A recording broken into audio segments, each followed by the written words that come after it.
صرف خوابوں سے نہیں، گھر بنتا ہے ارادوں سے۔ دا پامس کاؤنٹی۔ SKM 91 نیوز چینل میں آپ سبھی کا خیر مقدم ہے۔ جامعہ اسلامیہ دارالعلوم رحمانیہ حیدرآباد کے زیر اہتمام کل ابنائے قدیم کا ایک روزہ خصوصی اجلاس مسجد رحمانیہ میں منعقد ہوا، جس میں بہت سی ریاستوں سے مہمان علماء حفاظ نے شرکت کی۔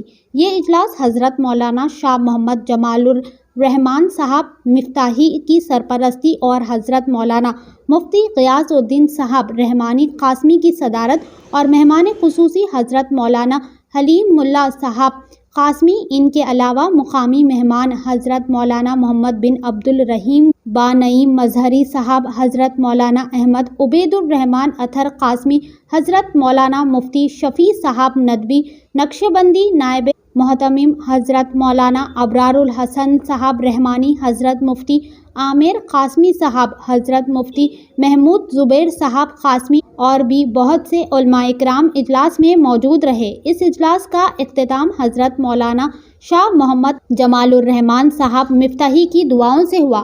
آئیے دیکھتے ہیں اس خصوص میں اجلاس کے چند خاص جھلکیاں ہمارے نمائندے شیخ ارباز کی یہ خاص رپورٹ میں۔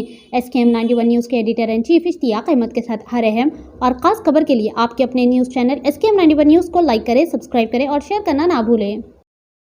الرحیم الحمدللہ، آج جامعہ اسلامیہ دارالعلوم رحمانیہ میں ابنائے قدیم سے متعلق ایک اہم اجلاس کا انعقاد عمل میں آیا۔ الحمدللہ مختلف صوبوں سے جو طلباء یہاں پڑھ کر گئے تھے، تمام صوبوں سے تقریباً یہاں پہنچے اور اپنے اپنے رائے اور اپنے اپنے خدمات اور اپنے اپنے حالات کو سامنے رکھے، اور اکابر علماء کرام کی بھی تشریف آوری ہوئی اور ان کے ذریعے سے بھی نصیحت آمیز کچھ باتیں جو فارغ حضرات تھے ان کے سامنے کیے کہ الہی عمل طے کیے کہ آگے چل کر آپ لوگ کیسی خدمت کرنا، کس نوعیت کے ساتھ خدمت کرنا، کس انداز سے خدمت کرنا۔ الحمدللہ آج کا اجلاس بہت کامیاب رہا۔ اللہ سے دعا کیجیے کہ اللہ تعالیٰ جتنی باتیں یہاں کہی گئی ہیں، سنی گئی ہیں، اس پر عمل کی توفیق عطا فرمائے۔ میں گدوال کا رہنے والا ہوں۔ ہاں جی، میں اسی ادارے کا قدیم طالب علم ہوں۔ میرا نام محمد عبدالحکیم رحمانی رشادی قاسمی اور میں مدرسہ جامعۃ الحسنات للبنات کا ذمہ دار ہوں۔ خواتین کا ادارہ ہماری ذمہ داری میں چلتا ہے۔ گدوال ایک ضلع ہے، محبوب نگر میں پہلے داخل تھا، بعد میں وہ الگ سے ایک ضلع بنا ہے۔ کتنے سال قبل تعلیم ہوئی؟ میں یہاں 82 سے تعلیم پایا۔ میں 82 میں میرا داخلہ ہوا، 85 میں میرا حفظ تکمیل ہوا اور کچھ 2 سال پڑھ کر میں دارالعلوم سبیل الرشاد بنگلور کے لیے اپنا رخ طے کیا۔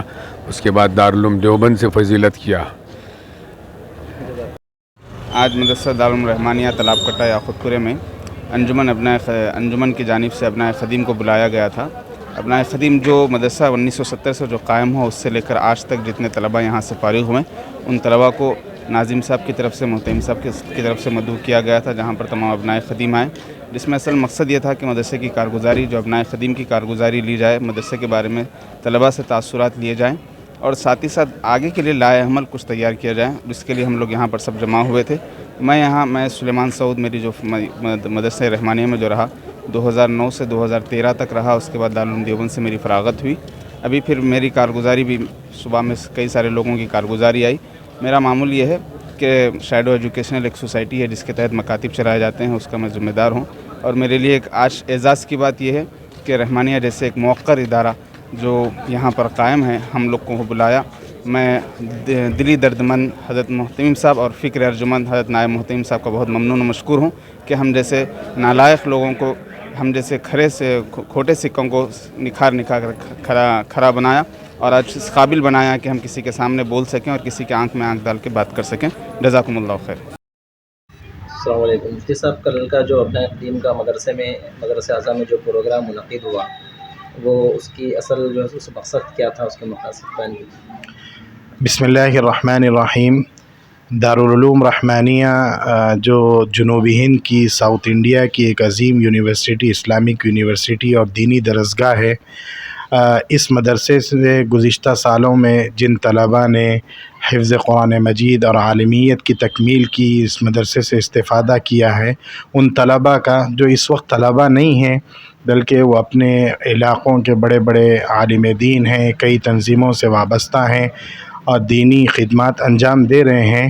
ان حضرات کا ایک روزہ یہاں پر پروگرام منعقد کیا گیا تھا، کیونکہ اس وقت جو حالات ہیں وہ کافی سنگین ہیں، بلکہ سیدنا انس بن مالک رضی اللہ تعالی عنہ سے کچھ لوگوں نے شکایت کی، شکونا الی انس بن مالک ما یلقاہ من حجاج بن یوسف قال فاصبروا، کہ حجاج ابن یوسف کی طرف سے ہم پر بہت زیادہ ظلم ہو رہے ہیں، مسلمان حالات کا شکار ہیں۔ تو حضرت انس ابن مالک نے یہ فرمایا تھا کہ اس وقت کے حالات بہتر ہیں، آگے والے حالات مزید سنگین ہوں گے۔ تو اس وقت امت مسلمہ بالکل حالات کا شکار ہے، ہماری بہنیں ارتداد کا شکار ہو رہی ہے، اور مدارس اسلامیہ میں طلباء کا جو رجحان ہونا چاہیے اس میں بھی کافی کمی نظر آ رہی ہے۔ پھر مدارس اسلامیہ کو دینی علوم کے ساتھ ساتھ عصری علوم کے ساتھ کس طرح مربوط کیا جائے، اس کو اپڈیٹ کرنا بھی ایک ضروری مسئلہ تھا۔ پھر دوسرے مسائل بھی ہے، کہیں قادیانیت کا مسئلہ ہے، کہیں دوسرے شکیلیت کے فتنے اٹھ رہے ہیں۔ تو ان حالات کا کیسے مقابلہ کیا جائے، ان فتنوں کا کیسے تعاقب کیا جائے، اور پھر ہم امت مسلمہ کو کس انداز میں فائدہ پہنچا سکتے ہیں، اور فتنوں سے ان کی کس طرح حفاظت کی جا سکتی ہے، اور پھر دین کے کام کرنے والے جو مختلف ادارے ہیں، تنظیمیں ہیں، اس میں کس طرح آپس میں بھائی چارگی، پیار و محبت پیدا ہوں، ان مسائل کو لے کر ایک روزہ پروگرام منعقد کیا گیا تھا۔ حضرات علماء کرام نے اس میں شرکت کی، اپنی مصروفیات، گوناگو مصروفیات کے باوجود سفر کی صعوبتوں کو برداشت کرتے ہوئے جامعہ کی اس دعوت پر وہ تشریف لائے۔ مہاراشٹر کے علاقے سے، آندھرا، تلنگانہ اور ملک کے دیگر صوبوں سے لوگ یہاں تشریف لائے۔ میں جامعہ کی طرف سے ان تمام حضرات کا ممنون و مشکور ہوں، اور دعا کرتا ہوں کہ اللہ تعالیٰ ان کی آمد کو قبول فرمائے اور ثمر آور بنائے، اور اللہ رب العزت ان کو دارین میں بہترین بدلہ عطا فرمائے۔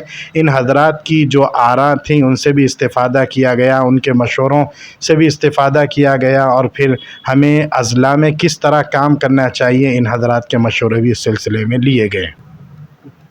اور ایک مسئلہ یہ ہے مفتی صاحب کہ کل جو غیر مسلم کو مسجد میں بلایا گیا تھا، اس تعلق سے بھی کچھ لوگ اعتراض ظاہر کرے، اس تعلق سے بھی کچھ وضاحت۔ دیکھیے، جو لوگ رسول اللہ صلی اللہ علیہ وسلم کی شریعت مبارکہ سے، احادیث مبارکہ سے، سیرت مقدسہ سے ناواقف ہے، شاید وہ لوگ اس طرح کا سطحی اعتراض کر رہے ہیں، ورنہ رسول اللہ صلی اللہ علیہ وسلم سے جب نجران کے نصارہ مناظرہ کرنے کے لیے تشریف لائے تھے، علمی بحث و مباحثہ کرنے کے لیے تشریف لائے تھے، تو اللہ کے نبی علیہ الصلاۃ والسلام نے ان لوگوں کا استقبال کیا، اور آقا نے ان کو مسجد نبوی کے اندر ٹھہرایا اور ان کی مہمان نوازی کی۔ رسول اللہ صلی اللہ علیہ وسلم کا یہ طرز عمل ہمارے لیے ایک آئیڈیل اسوہ اور نمونہ ہے، اور جب بھی اللہ کے نبی علیہ الصلاۃ والسلام دیگر بادشاہوں کو اپنی طرف سے خطوط روانہ فرماتے تھے تو آقا دو جہاں ان کے لقب کے ساتھ، عزت کے ساتھ ان کا نام لکھتے تھے، کہتے تھے عظیم الروم۔ تو صحابہ کرام میں سے بعض نے اعتراض کیا، سیدنا علی کرم اللہ وجہہ، اے اللہ کے نبی، یہ ہمارے بادشاہ تو نہیں ہیں، آپ ان کو بادشاہ یہ عظیم الروم کہہ کر کیوں لکھ رہے ہیں؟ تو آقا دو جہاں صلی اللہ علیہ وسلم نے فرمایا، دیکھو یہ اپنے علاقوں کے لوگوں کے سردار اور بادشاہ ہیں، اس لیے ہمیں ان کا اکرام کرنا چاہیے اور ان کو ان کے القاب سے ملقب کرنا چاہیے۔ رسول اللہ صلی اللہ علیہ وسلم کی یہ سیرت مقدسہ، یہ طرز عمل ہمیں تعلیم دیتا ہے کہ بڑوں کا اکرام کیا جائے، چاہے وہ ہمارے بڑے نہ ہوں، لیکن اگر اپنی قوم کے بڑے ہوں تو ان کا وہ مقام و مرتبہ دینا چاہیے۔ انزل الناس منازلہم، مدارس اسلامیہ میں غیر مسلموں کو دعوت دینے کی طرف حضرت مولانا سید ارشد مدنی صاحب زیدہ مجدو بار بار متوجہ فرماتے ہیں، کہتے ہیں کہ مدارس والوں کو اپنے جلسوں میں غیر مسلم بھائیوں کو بلانا چاہیے، تاکہ ان کے ذہنوں میں جو غلط فہمیاں بٹھا دی گئی ہیں وہ غلط فہمیاں دور ہوں، اور ہندوؤں، مسلمانوں اور دیگر برادریوں کے درمیان پیار و محبت پیدا ہو، اور تاکہ ہمارا ملک امن و امان کے اندر رہے۔